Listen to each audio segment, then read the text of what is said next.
ఎప్పుడూ కూడా అంటూ నిలవ చెయ్యడం అనేటటువంటి దోషములు లేని పదార్థం ప్రపంచంలో ఒక్కటే ఒక్కటి ఉంది. అది దానికి మీరు నిలవ చేసిన దోషము ఉండదు, దానికి అంటు దోషము ఉండదు. అటువంటి పదార్థం ఒక్కటే బెల్లం ముక్క. అందుకే తప్పకుండా బెల్లం ఇంట్లో ఉంచుకుంటారు.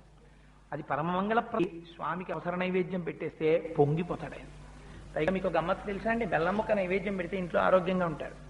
తూర్పుకి తిరిగి వంట చేసి యజమానికి అన్నం పెట్టినా, బెల్లం ముక్క రోజు నైవేద్యం పెట్టినా మహాపుణ్యం. అందుచేత ఏదీ లేకపోతే ఓ బెల్లం ముక్క తెచ్చి అక్కడ పెట్టి నైవేద్యం పెట్టుకోవచ్చు.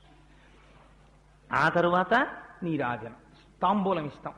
స్వామి కూడా తాంబూలం వేసుకున్నట్టు ఎర్రటి నోటితో కూర్చున్నట్టు మీరు భావన చేయాలి. అందుకే తాంబూలం సమర్పయామి అన్నాక ఒక్క క్షణం ఆగాలి. ఏదో రిచువలిస్టిక్ గా తాంబూలం సమర్పయామి అని తాంబూలం ఇచ్చేసాం అయిపోయింది అని కాదు, మీకు ఇక్కడ భావన జరగాలి.